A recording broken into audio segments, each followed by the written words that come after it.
6. 5.16 쿠데타와 이희우와의 결혼. 1960년 3월 15일 대통령 선거가 있던 날이었다. 나라 곳곳은 무법천지였다. 반공청년단이라는 것이 생겨나서 투표소를 포위했다. 사전투표에서 자유당표가 유권자표보다 더 많이 나오는 지역이 속출하기 시작했다. 야당 참관인들은 매수가 되었던지 아니면 매를 맞고 투표소에서 쫓겨났다. 마산 시민들이 들고 일어나기 시작했다. 사람들이 민주당 당사 앞에 모이기 시작했다. 공정선거 실시하라. 부정선거 다시 하라. 이런 외침들이 곳곳에서 나오기 시작했다. 경찰이 충돌했고 소방차는 물을 뿌려대기 시작했다. 학생들이 돌멩이를 던지기 시작했다. 갑자기 어딘가에서 총성이 들려왔다. 사람들의 비명이 들려왔다. 경찰은 시위대를 추격하기 시작했고 총격을 가했다. 자정이 되어서야 잠잠해졌다. 마산 상고에 입학한 17세 김주열 학생의 얼굴에 체류탄이 터지지 않고 박혔다. 그 주검이 너무나 참혹하여 시체에 돌을 매달아 바닷속에 던져버렸다. 그러나 실종된 지 27일 만에 시체가 떠올랐다.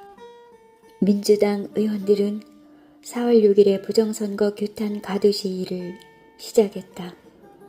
김대중은 확성기를 목에 걸고 앞장서기 시작했다.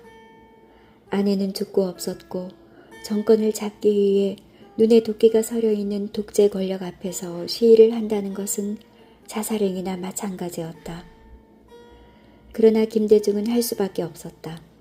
아들 둘이 잘 다녀오시라며 큰절을 했다. 서울시청 앞에 사람들이 모였다. 수백이었던 사람들이 수천 명이 되었다.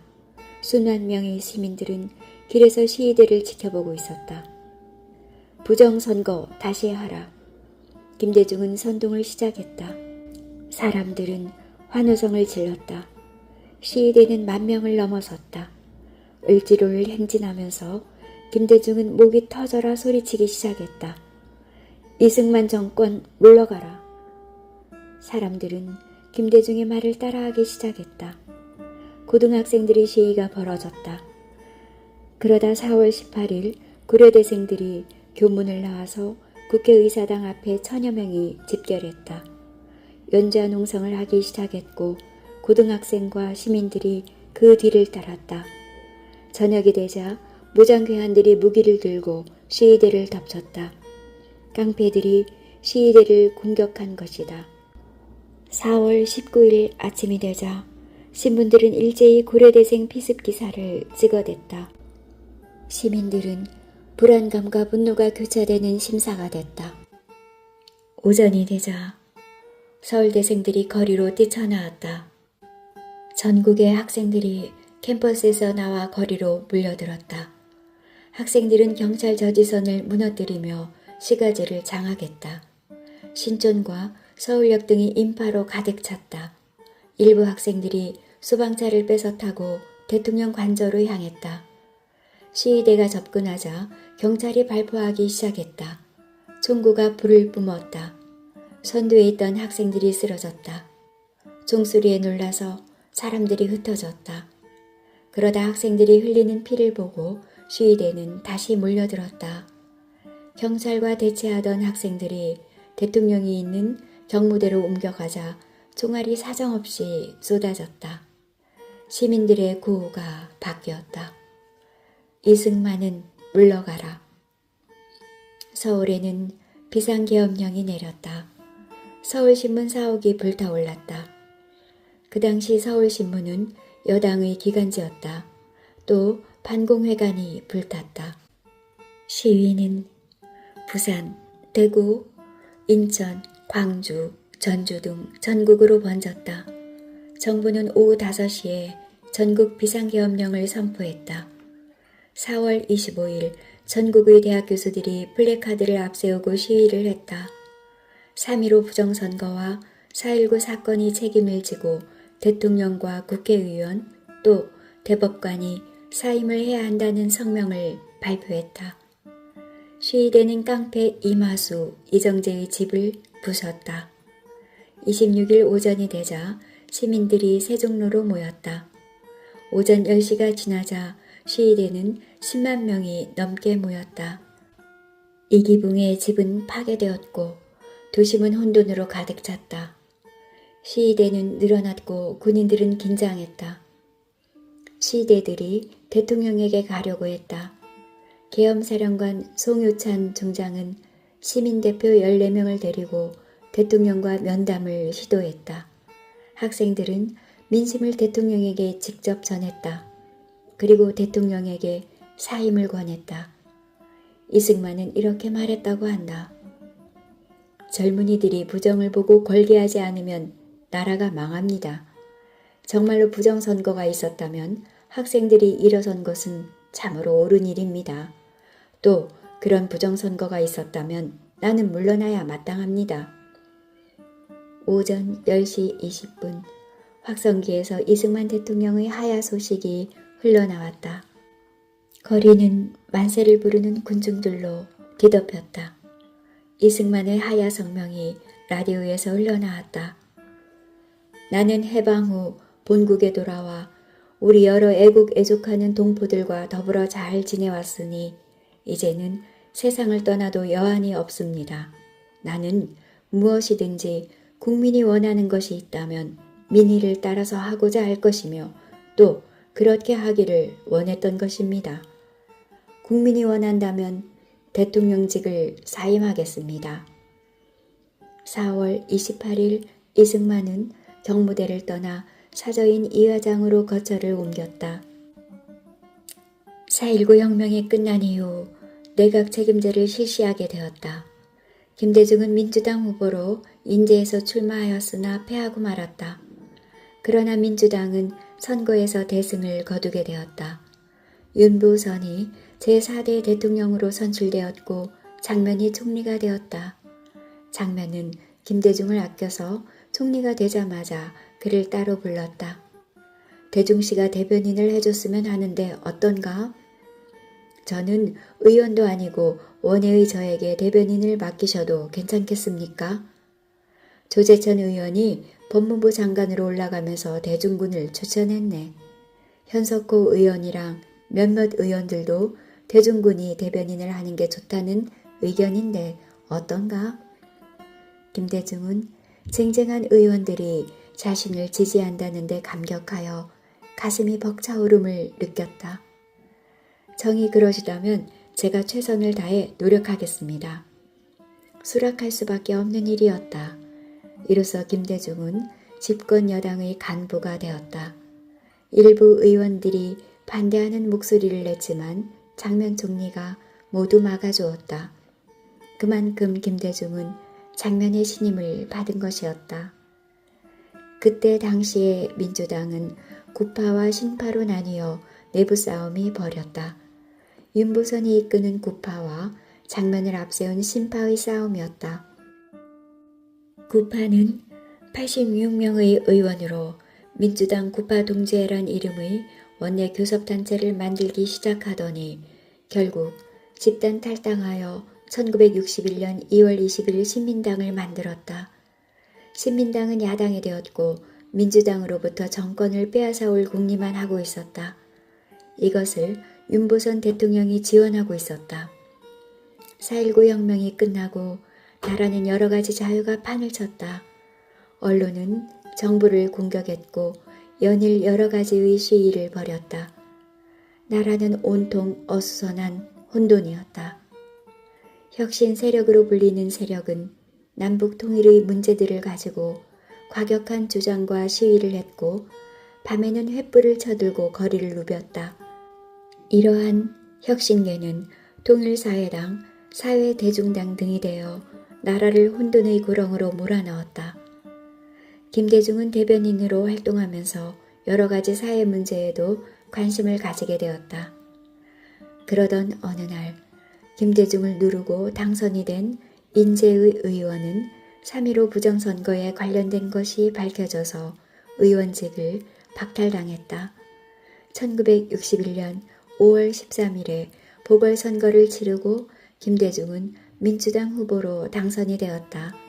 5월 14일 당선이 확정되어 당선증을 받아든 김대중은 세상을 떠난 아내를 생각하며 눈물을 흘렸다. 14일과 15일에는 당선 사례를 했고 일일이 손을 잡으며 주민들에게 인사를 했다. 어렵게 몇 번의 고배를 마시며 도전했던 의원에 당선이 된 김대중은 만감이 교차했다. 나라를 위해 자신을 당선시킨 주민들의 삶을 위해 노력을 하고 바른 정치를 이루겠다는 다짐을 하던 김대중은 그렇게 5월 16일 새벽을 맞았다. 1961년 5월 16일 새벽 3시 해병대 제2중대가 한강다리를 건너서 서울 시내로 오면서 쿠데타가 시작되었다. 군인들은 중앙청, 육군본부, 방송국, 발전소 등 주요 시설을 접수했다. 박정희 소장을 중심으로 구성된 쿠데타 세력은 성명을 발표하였다. 부패하고 무능한 현 정권과 기성 정치인들에게 더 이상 국가와 민족의 운명을 맡겨둘 수 없다. 반공을 국시의 제1의로 삼아 여태껏 형식적이며 구호에 그친 반공체제를 재정비 강화한다는 혁명 6공약도 발표했다. 당선이 되자마자 쿠데타가 일어나니 김대중은 놀랄 수밖에 없었다. 동생 대의가 와서 김대중에게 알려주었다. 형님, 서울에서 쿠데타가 일어났다고 합니다. 어떻게 되는 겁니까 이제? 그리 심각한 일은 아닐 거다. 어찌되었든 서울에 가봐야겠다. 지프차를 타고 내려가는 길에 라디오에서는 미군과 유엔군의 공동성명문이 흘러나왔다. 장면 총리의 대한민국 정부를 지지한다. 한국군들은 통치권을 정보당국에 반환하고 질서를 회복하라. 뉴스를 듣던 김대중은 안도의 한숨을 내쉬었다. 대의야, 이제 미국이 나섰으니 사태는 금방 호전이 될 것이다. 그러나 서울 시내에 들어온 김대중은 자신의 판단이 틀렸음을 본능적으로 느끼게 되었다. 서울시는 정적이 흐르고 삼엄한 분위기를 띠고 있었다. 그래도 의원 등록은 해야 했다. 대의야, 의원 등록을 가서 대신해라. 동생 김대의가 의원 등록을 하고 난 직후, 그러니까 김대중이 국회의원으로 등록을 한 직후 군사혁명위원회는 국회를 해산시켰다. 그 당시 장면 총리는 시청광장 근처의 반도호텔을 집무실로 사용하고 있었다. 쿠데타가 발발하자 장면 박사는 몸을 피했다. 미국 대사관은 이른 새벽이라 닫혀 있었고 총리는 해화동 성당 뒤에 있는 카멜 수녀원에 숨게 되었다. 이틀의 시간을 수녀원에 숨어버린 것이다. 그때 당시에 유엔군 사령관은 장면 총리를 찾고 있었고 찾지 못하자 군 통수권을 지닌 윤부선 대통령에게 쿠데타 진압을 위해 전군 동원 명령을 내릴 것을 요청하였다. 미군은 쿠데타를 진압할 뜻을 밝히고 미군 1개 대대와 한국군 제1야전군 병력의 출동 승인을 요청했다. 그러나 윤보선 대통령은 단호했다. 귀국의 행동은 내정 간섭이요. 윤보선은 미국의 요구를 거부하고 쿠데타 세력을 지지하였다. 박정희가 윤보선을 찾아갔다. 우리는 각하를 위해 쿠데타를 일으켰습니다. 윤보선은 5.16 이후에도 10개월간 대통령을 하게 된다. 대통령이 쿠데타를 인정했고 총리는 찾을 길이 없으니 미국은 어찌할 방법이 없었다. 쿠데타가 일어난 지 사흘이 지난 5월 18일 장면 총리가 나타났고 오후 12시 30분 강요회의를 열었다. 계엄령을 추인했다. 회의가 열리는 그날 박창암 대령이 이끄는 육군사관학교 생도들이 혁명을 지지하는 행진을 서울대로에서 하고 있었다. 그 뒤로 혁명군 부대가 뒤를 따랐다. 제2공화국은 이렇게 짧게 끝이 난 것이다. 쿠데타 혁명 세력은 일사천리로 업무를 추진했다. 국무총리 이하의 장차관, 요직의 인사들을 붙잡아 조사하고 고문했다. 김대중은 혁명이 일어난 다음 해인 1962년 5월 10일 이희호와 결혼식을 올렸다. 이희호는 유복한 환경에서 자랐고 미래가 보장된 여성 지도자였다. 그러나 김대중은 의원직에서 쫓겨난 아무것도 아닌 사람이었다. 이희호의 아버지인 이용기는 세브란스 의전을 졸업한 의사였고 6남 2녀 중 장녀였다. 이희호의 외삼촌인 이원순의 자택에서 결혼식을 올렸고 100여 명이 결혼식에 참석했다. 결혼식을 올린 지 열흘이 지난 5월 20일 김대중은 중앙정보부에 끌려가게 된다. 제목은 반혁명죄였다. 한 달을 갇혀 있다가 풀려났다. 교도소를 나와서는 할 일 없이 빈둥거리며 지냈다. 그러던 어느 날 누이 동생이 위독하다는 소식을 전해 들었다. 병명은 심장 판막증이었다. 숨을 몰아쉬면서도 웃으려 하는 누이를 보면서 김대중은 눈물을 흘렸다. 정치에 참여하여 집권 여당의 대변인까지 했던 김대중은 혁명 이후 가난한 삶을 살아가고 있었다. 그러던 어느 날 63년 2월 중앙정보부의 국장이 반도호텔로 김대중을 불렀다. 선생님, 저희가 공화당을 창당하려고 합니다. 선생께서 민주당 초기에 활동하셨던 것처럼 공화당 창당에 도움을 주셨으면 합니다. 김종필이 중앙정보부 부장을 그만두고 창당 작업에 뛰어든 시점이었다. 선생이 실력 있고 유능하다는 점을 주변의 이야기를 통해서 전해 들었습니다. 아니, 이미 검증된 사실이지요. 국회의원뿐만이 아니라 그 이상의 제목이라고 생각합니다. 여러 가지로 편의를 봐드릴 테니 우리와 함께 합시다. 사람에게는 저마다의 때가 있습니다. 이제는 그 재능을 펼쳐 보일 때가 왔다고 봅니다. 만약에 우리의 제안을 거부하면 앞으로 8년간은 정치를 할 생각을 하지 마십시오. 달콤하게 유혹하면서도 끝에는 협박성 내용을 담고 있었다. 저는 쿠데타로 쓰러진 민주당의 대변인을 지냈소. 나는 장면 정권이 가장 좋은 정권이니까 지지해달라고 국민들에게 말하고 다녔는데 이제 와서 반대로 쿠데타 세력이 가장 좋은 사람들이라고 말하면 국민들이 나를 뭐로 보겠소. 당신들 편에 서서 당신들을 홍보하고 다니면 나를 변절자로 볼 것 아니오. 변절자를 영입해서 당신들이 득볼 게 없소. 아니, 오히려 손해만 끼칠 것이니 그만하시오. 나는 이제 가보겠소. 개 같은 자식이 주둥이만 살아서 놀고 있네. 김대중은 아무런 대꾸를 하지 않고 밖으로 나왔다. 1963년 2월 27일에 정치활동 금지에서 해제되었다. 김대중은 민주당을 재건하였다. 1963년 4월 마포구 동교동으로 이사했다. 비만 오면 질척거리는 호박넝쿨 투성이의 주변 환경이었지만 김대중은 너무나 좋았다. 1964년 7월 18일 박순천 여사를 당수로 하여 서울에서 창당대회를 열었다. 10월 15일 대통령 선거를 앞두고 야권이 후보 단일화를 모색하는 중이었다. 박정희에게 맞설 사람은 윤보선 뿐이었다. 투표는 박정희의 15만 6천 표 차이의 승리였다. 11월 12일 42살이 된 아내가 막내인 홍거를 낳았다. 그때 당시에 김대중은 선거를 위해 목표로 내려와 있었다. 대선이 끝나고 제6대 국회의원 선거가 전국 131개 선거구에서 11월 26일에 실시되었다. 김대중은 목포에서 민주당 후보로 나섰다. 저는 목포의 아들인데도 객지에서 떠돌아다녔습니다.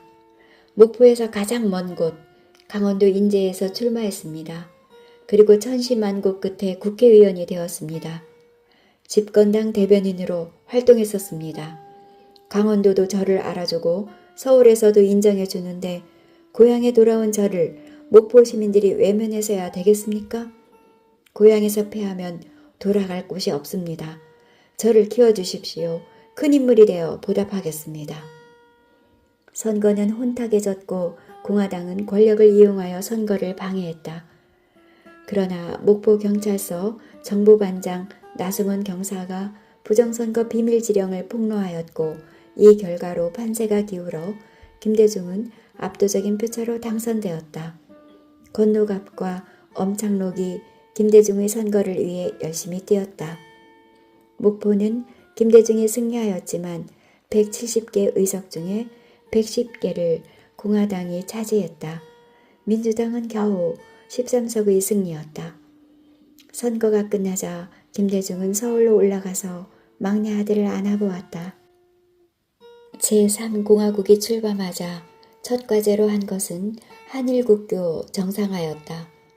국내 경제 상황은 좋지 않았고 흉작이 되어 쌀값이 폭등했다. 1964년 4월 21일 공화당은 김준현 의원 구속 동의안을 상정했다. 김종필이 일본의 오이라와 접촉하면서 정치자금 1억 3천만 달러를 받았다고 폭로했다. 허위 사실 유포 혐의로 구속될 위기였다. 한건수 총무가 김대중에게 다가왔다. 김 의원, 지금 김준현 선생에 대한 구속동의안 상정을 여당이 밀어붙이고 있어. 당신이 나서줘야겠소. 안건을 처리하지 못하도록 자정까지 시간을 좀 끌어주시오. 아니 제가 그걸 무슨 수로 막을 수 있겠습니까? 의사진행 발언을 하면서 시간을 끌어주시오. 일반 안건을 가지고도 1시간을 끌기 어려운데 어떻게 의사진행 발언을 하면서 몇 시간을 끈단 말이오. 그러니 김 의원이 나서달라는 것 아니오. 당신이면 할 수 있다고 중진 의원들과도 합의를 봤으니 발언대에 오르시오. 알았습니다. 한번 해보지요. 단상에 올라간 김대중은 의원들을 한번 바라봤다. 그러면서 말을 시작했다. 의원 체포 동의안은 충분히 검토되지 않았습니다. 사실을 정확히 인지하지 못하고 있는데도 불구하고 서둘러 이를 처리하려는 것은 정치적인 의도가 있는 것입니다. 김준현 의원의 폭로는 나라와 민족을 위한 선의에서 나왔음을 알려드립니다. 그는 항일투쟁으로 8년을 감옥에서 지냈고 9년 동안 연금 생활을 해야 했습니다. 여기에 김 의원이 쓴 독립노선이라는 책이 있습니다. 제가 몇 자 읽어보겠습니다. 김대중은 책을 읽기도 하며 발언을 계속 이어나갔다. 이렇게 나라와 민족을 위해 모든 것을 바친 애국자를 동료 의원들이 범죄자로 만드는데 동조할 수 없는 노릇 아닙니까? 그리고 의장, 볼 일이 급한데 화장실에 다녀와서 계속해도 되겠습니까? 동아방송에서 생중계 중이었고 라디오를 통해서 사람들에게 전달되고 있었다. 김대중의 발언은 5시간 19분이었다. 그러나 다음날 김준현 의원은 구속되었다. 1964년 6월 3일 정오에 학생과 시민 5만 명이 광화문에서 시위를 벌였다. 세종로 중앙청과 청와대로 통하는 길에 학생들이 농성을 벌였다. 경찰은 체류탄을 쏘았고 경찰서와 소방서가 공격당했다. 경찰은 차량을 빼앗기기도 했다. 정부는 비상계엄령을 선포했다. 학생운동 지도자와 언론인 등 400여 명을 내란 선동 혐의로 체포하라는 검거령을 내렸다. 시위대는 군대의 힘에 의해 진압되었고 언론의 비난 강도도 조금씩 약해졌다. 1965년 2월 20일 서울중앙청에서 한일 기본조약이 가조인되었다. 1965년 2월 22일 도쿄의 수상관저에서 기본조약, 청구권, 어업 문제 등에 관한 모든 협정이 정식 조인되었다. 1965년 8월 14일 한일 기본조약과 모든 협정이 국회를 통과했다. 야당 의원들은 모두 불참했다. 그동안 이승만 정권이 요구한 액수는 20억 달러 정도였는데 박정희 정부는 3억 달러만 요구한 것이다. 35년간 수탈을 당했는데 3억 달러만 보상받는다는 건 김대중의 생각으로는 너무 적다고 느꼈다. 그래서 그는 국회에서 이렇게 발언했다. 차라리 일본으로부터 단 한 푼도 받지 맙시다. 우리는 부유하지는 않지만 그런 대로 살아가고 있습니다. 이럴 바에는 청구권 따위는 일축해버리는 것이 낫습니다. 대신 일본으로부터 진정한 사과를 받는다면 그것이 더 중요합니다. 그리고 과거를 청산한 후에 새롭게 출발합시다. 국민도 그러한 명예로운 태도를 더 바라고 있습니다. 박정희 정권은 한일협정이 체결된 후 급속히 일본과 가까워졌고 미국과도 가까워지기 시작했다. 미국은 1965년 전투병 파견을 공식적으로 요청했다. 정부는 우방의 의리를 지키는 파병, 평화를 지키는 대한건화 등으로 의미를 부여했지만 용병일 뿐이었다. 김대중은 66년 2월 21일 미국 국무부의 초청으로 최혁은 박영록과 함께 미국으로 갔다. 거기에서 워싱턴, 뉴욕, 덴버, 뉴올리언스 등을 둘러보았다. 그리고 다시 유럽으로 건너가 프랑스, 영국, 독일, 이탈리아, 인도 등을 둘러보았다. 1966년 6월 4일 장면 박사가 사망했다. 사인은 가남이었다. 1966년 10월 존슨 대통령이 한국을 방한하였다. 온 국민이 열렬히 환영하였다. 1967년 대통령 선거가 있었고 야당은 윤보선을 다시 지명했다.